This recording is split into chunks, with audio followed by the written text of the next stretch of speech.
Hello दोस्तों, मैं अभिषेक आप सभी का स्वागत करता हूं आपके चैनल अभिषेक सर क्लासेस में। ठीक ना, आज हम सीटेट 2020 के लिए चाइल्ड साइकोलॉजी से संबंधित जो है कुछ 15 महत्वपूर्ण क्वेश्चन लेकर आए हुए हैं। जहां आप देख पा रहे हैं 15 महत्वपूर्ण क्वेश्चन तो हैं, लेकिन यहां से आपके कम से कम जो है 20 से 25 क्वेश्चन कवर कराए जाएंगे जो आपके एग्जाम में बार बार पूछे जाते हैं और आगे भी पूछे जाने की संभावना इनकी बनती है। ठीक ना, ये आपका जो है पहला सीरीज होगा चाइल्ड साइकोलॉजी का।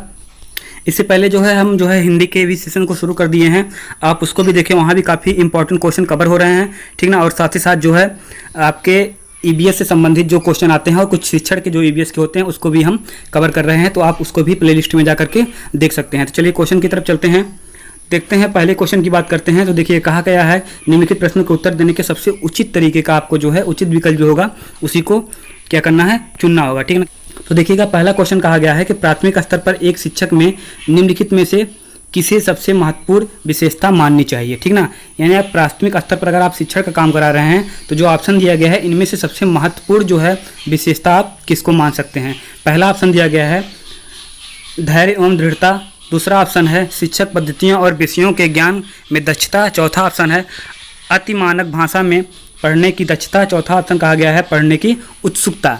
ठीक ना, तो ध्यान दीजिएगा इसका सबसे सटीक आंसर होगा ए इज ए राइट आंसर, यानी क्या होगा धैर्य एवं दृढ़ता। जब भी आप जो है शिक्षक किसी भी परिस्थिति में, जिससे क्या होता है कि अगर आप बच्चे के अंदर क्या है प्राथमिक स्तर पर आप शिक्षण का काम कर रहे हैं, आपके अंदर जो है धैर्य और दृढ़ता है, तो बच्चे के द्वारा पूछे गए किसी भी छात्र छात्राओं के द्वारा पूछे गए कोई भी क्वेश्चन का आप सहजता से क्या कर सकते हैं, समाधान कर सकते हैं किसी भी क्वेश्चन का। ठीक ना, तो देखिएगा दूसरे क्वेश्चन की बात कर लेते हैं। तो दूसरे क्वेश्चन में क्या कहा गया है उसको देख लेते हैं। एक शिक्षक अपने लोकतांत्रिक स्वभाव के कारण विद्यार्थी को पूरी कक्षा में कहीं भी बैठने का अनुमति देता है। ठीक, कुछ विद्यार्थी एक साथ बैठते हैं और कुछ चर्चा करते हैं या समूह में पठन करते हैं। ठीक ना, कुछ चुपचाप बैठकर अपनी पाठ पढ़ते हैं। एक अभिभावक को यह पसंद नहीं आता। ठीक ना, इस स्थिति में यानी इस स्थिति को निपटाने का निम्नलिखित में से कौन सा तरीका सबसे बेहतर हो सकता है। ठीक ना, जो यानी ऑप्शन दिया गया है उसमें से सबसे बेहतर तरीका कौन सा हो सकता है इस जो है स्थिति को निपटाने के लिए। पहले ऑप्शन में कहा गया है अभिभावक को प्रधानाचार्य से अनुरोध करना चाहिए कि वे उनके बच्चे का अनुभाग बदल दें। ठीक है, दूसरे में कहा गया है अभिभावक को शिक्षक पर विश्वास व्यक्त करना चाहिए और शिक्षक के साथ समस्या पर चर्चा करना चाहिए। तीसरे ऑप्शन में कहा गया है अभिभावक को उस विद्यालय से अपने बच्चे को निकाल लेना चाहिए। चौथे ऑप्शन में कहा गया है अभिभावक को प्रधानाचार्य से शिक्षक की शिकायत करनी चाहिए। तो इसका सबसे सही आंसर होगा B is A right answer. ठीक ना, यानी अभिभावक को क्या करना चाहिए, शिक्षा पर विश्वास व्यक्त करना चाहिए और शिक्षक के साथ समस्या पर चर्चा करनी चाहिए। तो चलिए चलते हैं अगले क्वेश्चन की तरफ। तीसरा क्वेश्चन है, तीसरे क्वेश्चन में कहा गया है अवस्था जब बच्चा तार्किक रूप से वस्तुओं और घटनाओं के विषय पर चिंतन प्रारंभ कर देता है तो कौन सी अवस्था इनमें से हो सकती है। पहला ऑप्शन दिया गया है औपचारिक संक्रियात्मक अवस्था, दूसरा है पूर्व संक्रियात्मक अवस्था, तीसरा है अमूर्त संक्रियात्मक अवस्था, चौथा है संवेदी पेशी अवस्था।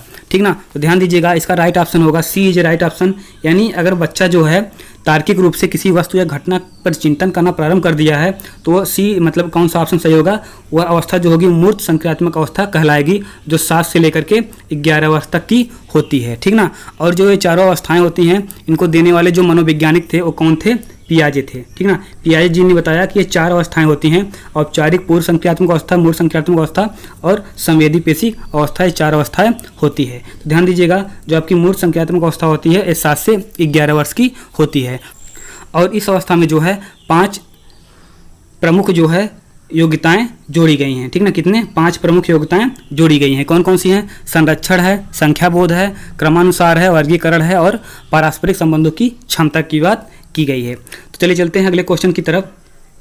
क्वेश्चन नंबर चौथा है। चौथे क्वेश्चन में कहा गया है कि मन का मानचित्र संबंधित है। ठीक ना, यानी मन का मानचित्रण जो होता है वो किससे संबंधित है। तो पहले ऑप्शन में कहा गया है साहसिक कार्यों की क्रिया योजना से, दूसरा है मन का चित्र बनाने से, तीसरा ऑप्शन कहा गया है मन की क्रियाशीलता पर अनुसंधान से और चौथे ऑप्शन में कहा गया है बोझ यानी समझ बढ़ाने की तकनीक से। ठीक ना, तो इसका जो राइट ऑप्शन होगा सी इज राइट आंसर, यानी मन का जो मानचित्रण होता है ये किससे संबंधित होता है, मन की क्रियाशीलता पर अनुसंधान से संबंधित होता है। चलिए चलते हैं अगले क्वेश्चन की तरफ। क्वेश्चन नंबर 5 में कहा गया है विशेष रूप से प्राथमिक स्तर पर विद्यार्थियों की सीखने संबंधित समस्याओं को संबोधित करने का सबसे बेहतर तरीका कौन सा है निम्नलिखित में से। तो पहले ऑप्शन में कहा गया है महंगी और चमकदार सहायक सामग्री का प्रयोग करना।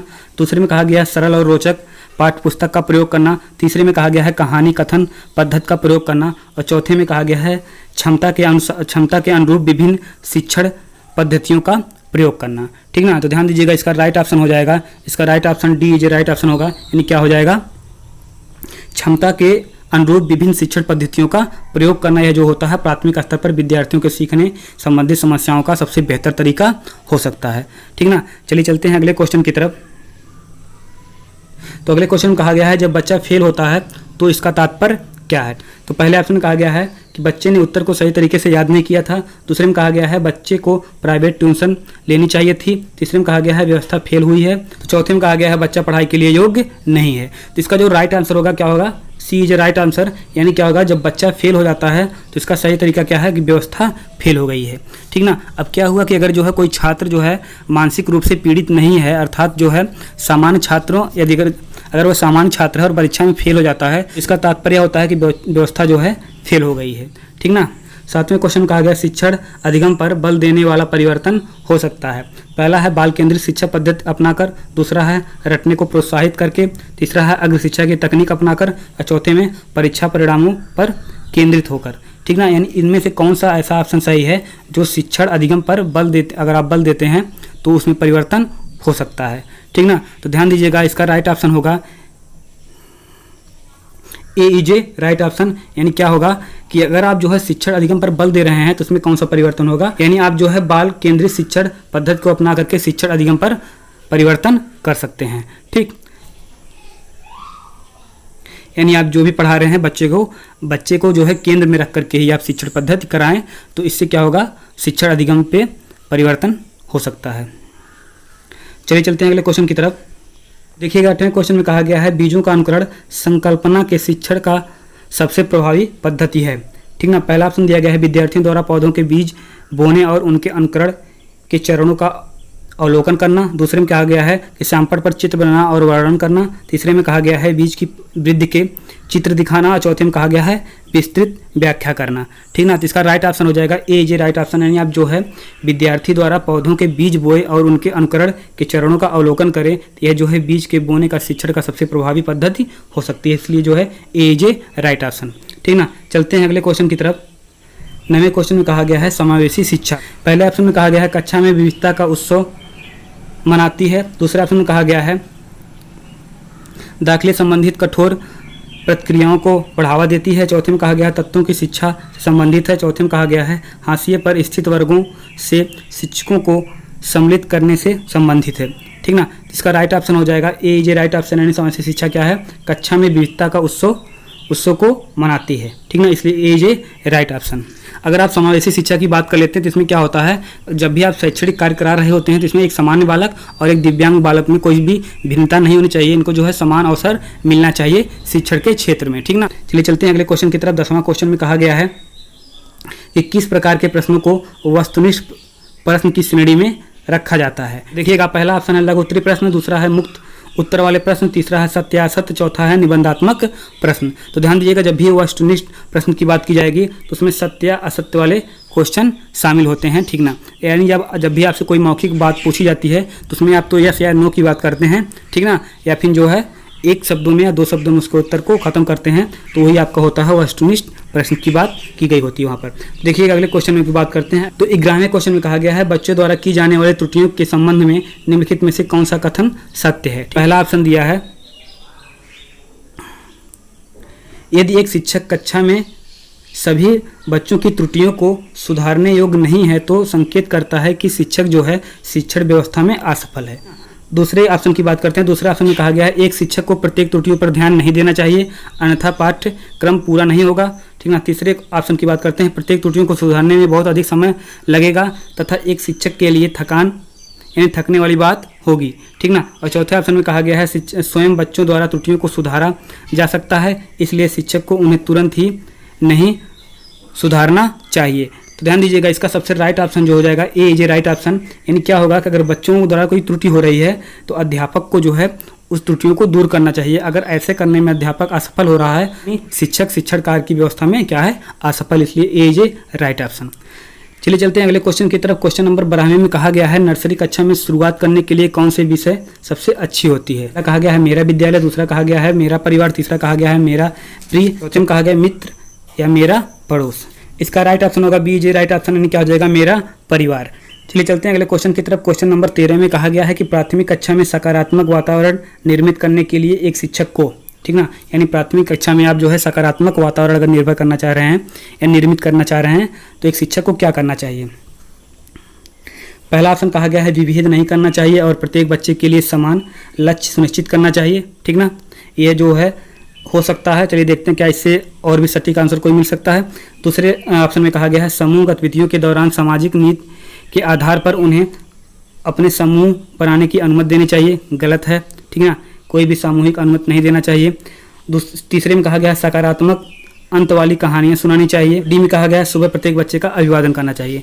तो इसका जो सबसे सही आंसर होगा, यानी प्राथमिक कक्षा में जो है अगर सकारात्मक वातावरण आप निर्मित करना चाह रहे हैं तो सबसे सही आंसर हो जाएगा ए जे राइट आंसर, यानी विभेद नहीं करना चाहिए किसी भी बच्चे और बच्चियों में, प्रत्येक बच्चों के लिए समान लक्ष्य सुनिश्चित करना चाहिए, ठीक ना। देखिएगा 14 क्वेश्चन में कहा गया एक बच्चा जो डैश है से ग्रसित है वह स्व और वाज में अंतर नहीं कर सकता है, ठीक ना।